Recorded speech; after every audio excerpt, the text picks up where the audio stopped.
In the curious journey of life, we often face choices. Do we go left or right? Do we move forward or stay behind? And as we take brave steps into the unknown and face the challenges that are thrown, we encounter a whole new world, and a new identity is born. We stop defining ourselves through our gender or race, and we stop putting on a brave face, and we rediscover our humanity. And with a little bit of madness, we find sanity. Thank you for joining me for our brand new podcast episode, The Power of Being Different. I am Dimitrios, your host, and I invite a special guest, Naj Spey, for an exploration of her journey, leaving her country to pursue a better life. So who is Najla? Why did she leave her country? What sacrifices, struggles and challenges she had to face on her journey? What happened when she decided to trust her own inner voice and intuition? Dealing with change, feeling different, can be a challenge that anyone can face in their life, as we are so often called to change and have to face our own fears and the unknown. Join me for this podcast and see how Najla managed to face huge challenges and embrace herself and her new identity so she can create a new life.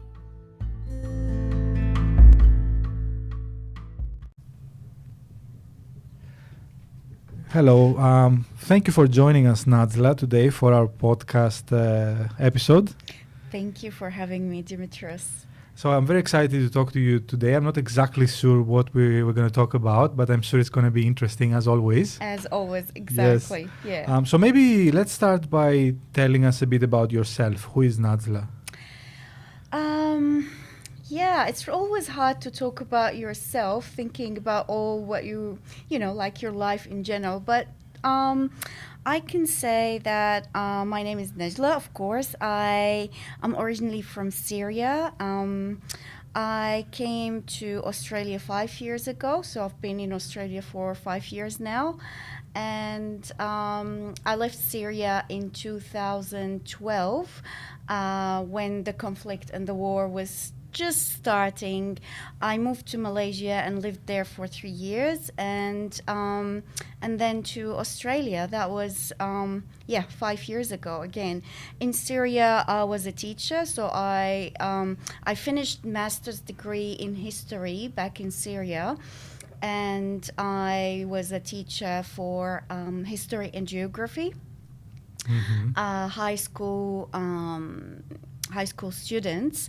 And that was my main job back in Syria. When I was in Malaysia, I was just doing different things, teaching English, working in different businesses or companies, and then since I came to Australia, I've been working in the community service sector. What role do you have? At the moment, I am a team leader in the local area coordination in partnership with NDIS, the National Disability Insurance Scheme. Yeah. Oh, thanks for sharing, Najla. It seems like you did so much for a few years. So just to know, and I want to ask you, what would you like to tell us a bit more about? Maybe like your life in Syria or Singapore or Australia, or what are some memories you have or some things that maybe marked your life? Well, I think I'm not sure where to start, to be honest. Each country gave me different experience and left different memories. Of course, it's always different memories. There is good memories and bad memories, and good times and hard times. When I think now back when I was in Syria, I just remember friends and places that I used to go to. And in Malaysia, I guess it was really new experience for me, leaving my country and being by myself. It was like exploring new part of the world, and that was really eye-opening for me. I remember all the different people that I met there, all the struggles that were really seems endless for me at points. And when I look now at what I've been through, I just think that it was hard, but at the same time, it's part of my journey, which made me the person who I am, and that's through my whole life. It's just something that, you know, I always remember the hard times in my life, and I don't regret them. Don't wish that they didn't happen.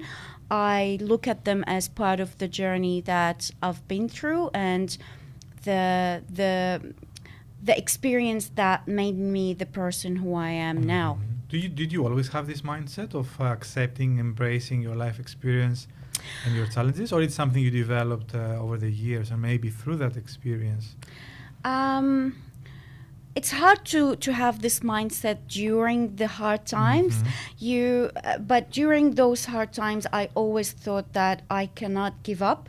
I just need at least to, even if I'm not moving forward, at least keep standing up, because I remember one time in Malaysia, I was really worried about my work. I stopped the work that I was doing in a restaurant back in Malaysia, and I was just thinking what I'm gonna do, how I'm gonna survive, where I'm gonna get money to pay the rent. And I was crying, and then I thought, I really cannot cry. I need to think about a solution, because if I fail in this moment, I'm not going to be able to stand up again. So through those difficult times, my mindset was just stay strong, and find a solution. That was the main mindset. Sure. And I guess I feel like there should be a strong reason, both like, you know, political or cultural, but also individual, for you to make this kind of sacrifice, let's say, of leaving your country and entering the unknown and traveling on your own.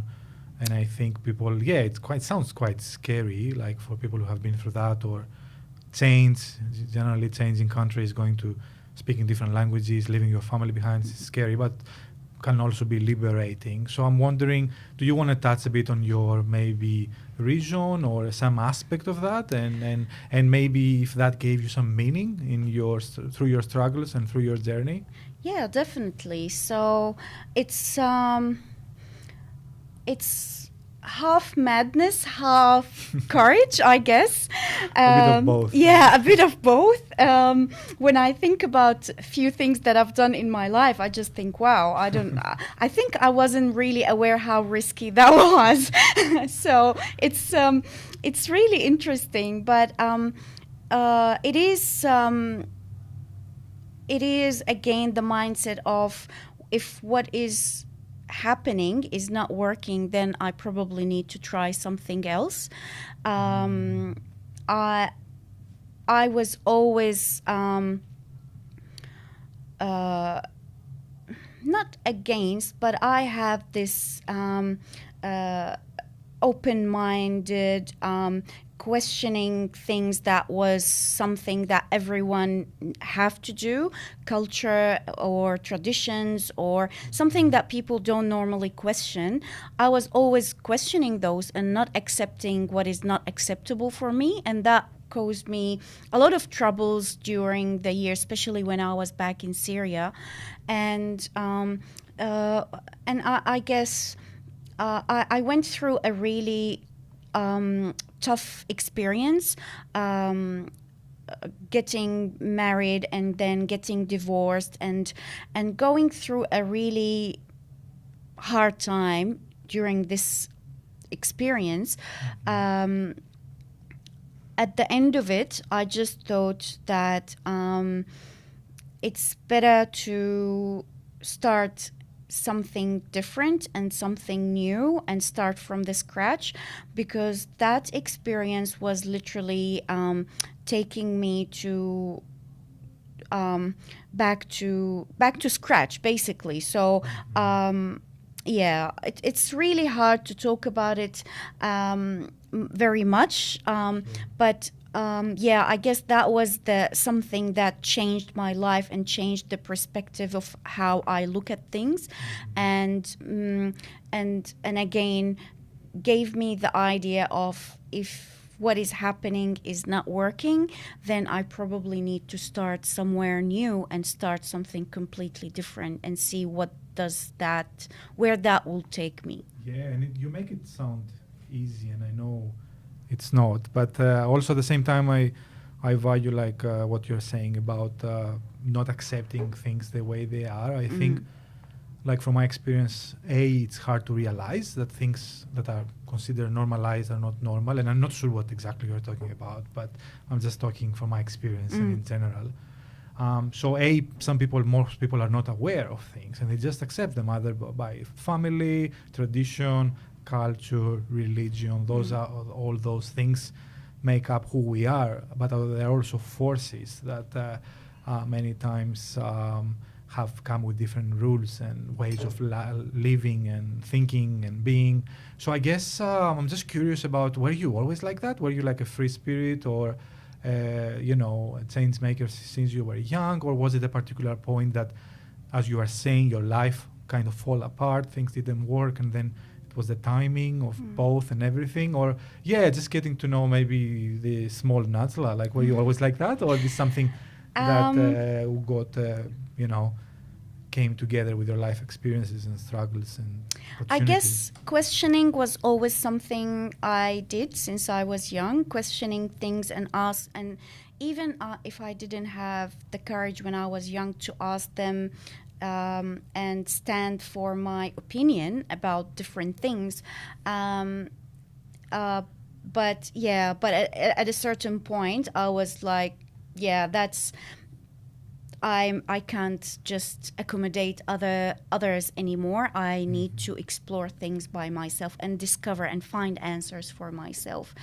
And were there forces opposing that when this process happened, like family figures or society or friends? Because I think, I like mythology, and we talk about the hero's journey. It's one of the things that when the hero decides to go to the unknown or question the status quo, then there is all the enemies and opposing forces, the monsters that want to keep him in the ordinary world, like Harry Potter and stuff. Yeah. So I guess, were there people who opposed that, or were there people who supported that, or both? Or definitely, I guess my strong will of changing was just driving me to move, especially talking about moving from Syria to Malaysia. Sure. That was the biggest move that I did, and the start for my new journey, being by myself as a woman in a foreign country, especially coming from the Middle East, and how is that looked at? Of course, everyone was, shocked and not sure what I'm doing and why I'm doing this, and what is going on with you, especially when you have majority of people accepting what's happening and just living the way that it is. And I have 4 sisters, and big and family. when you say like the first question is why it's not working for you. It works for everyone else. Why do you want to go out? What do you mean? Why can't you be happy with exactly? what you have, and have a job and all this? Yes. Exactly. So I guess this is always something that when you are different from the majority, it's hard to make people see what you see or understand what is driving you to do changes in your life. And it wasn't an easy conversation with my parents and my family to go through and tell them I decide to leave my job, leave everything here, leave everything in my country, and just go to a new country where I literally don't know anyone, and see what's going to happen. And you know, as I told you, even now when I looked at it, it was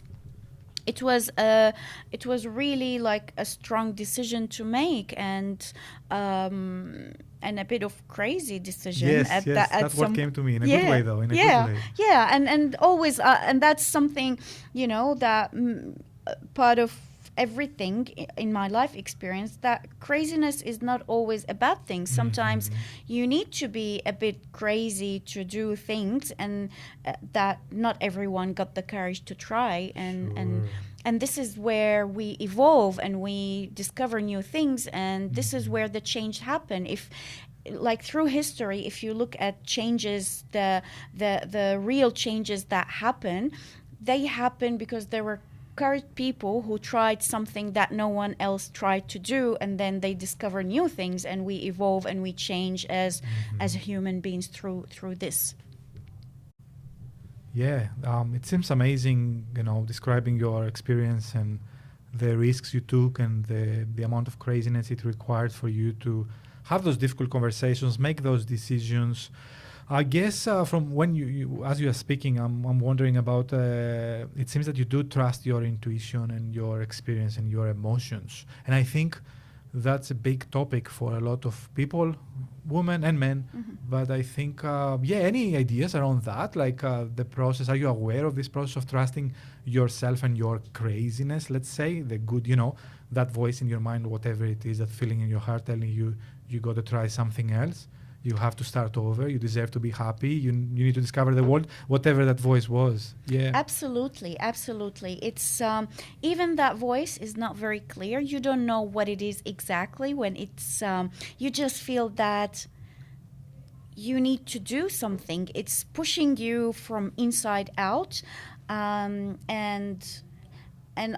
I don't know how you cannot hear that voice. Like, I've been always driven by what I feel from inside, and that's part of my art, because as you know, I explore my feelings. I communicate through my art, and this is how I just let it out. I don't try to do things. I don't try to do art.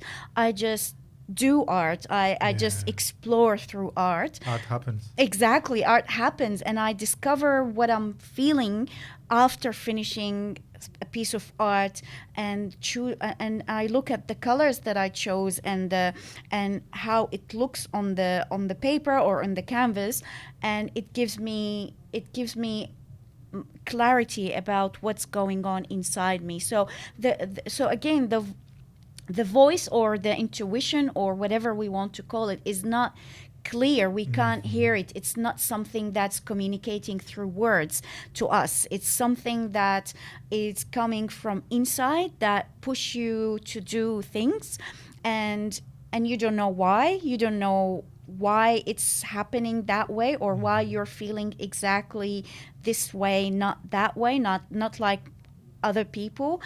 And having the courage to listen to this voice and accepting it as it is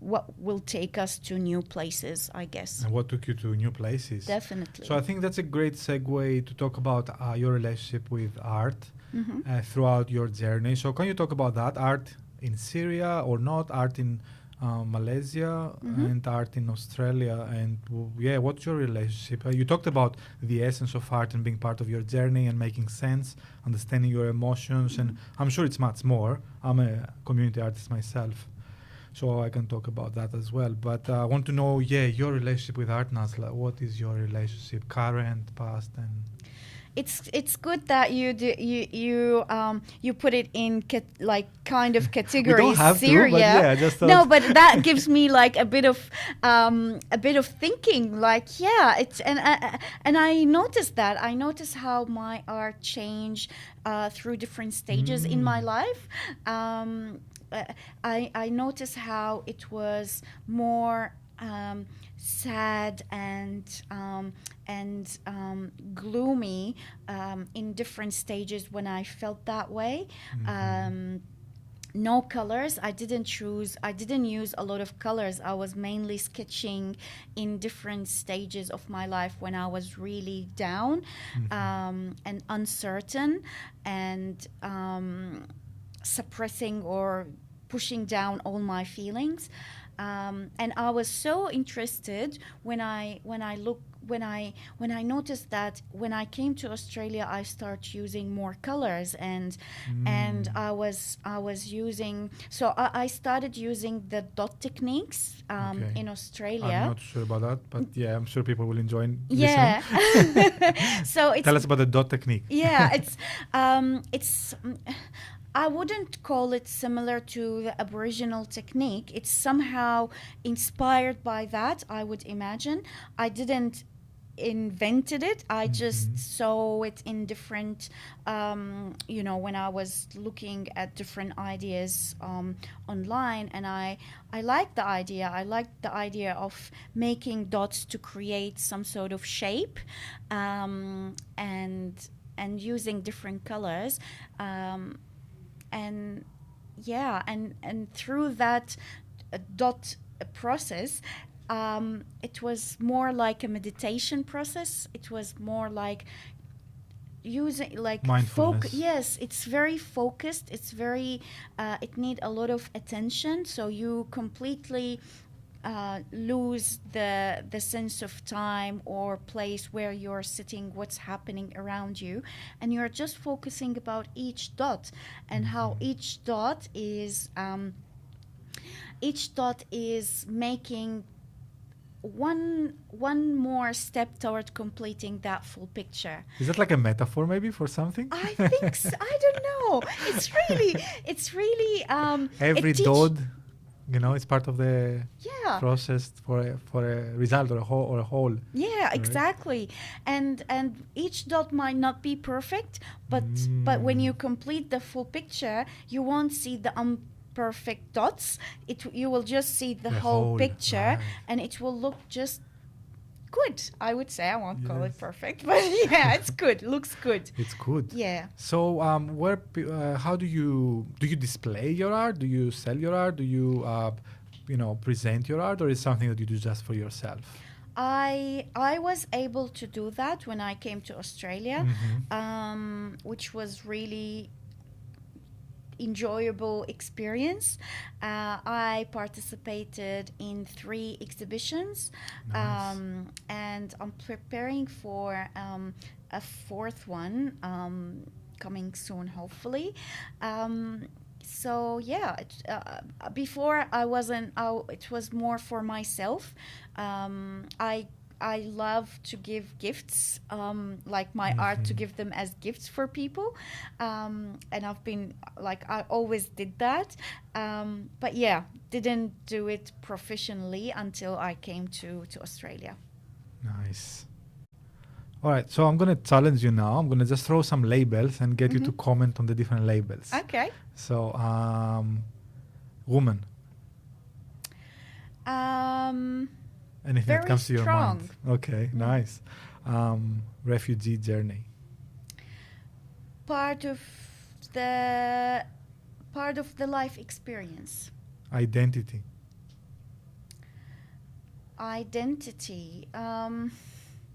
Your identity.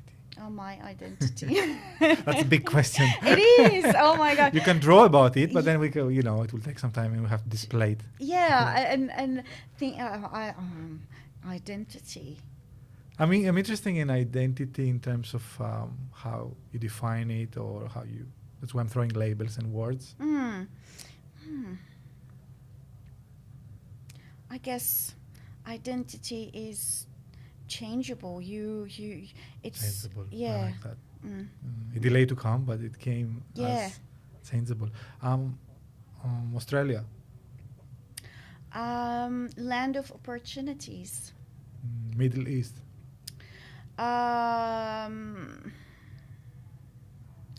we have to pause.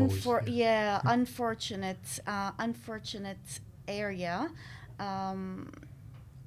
for many reasons. Art, Art is just a language. a language, community sector, Community sector is a way to unity. nice.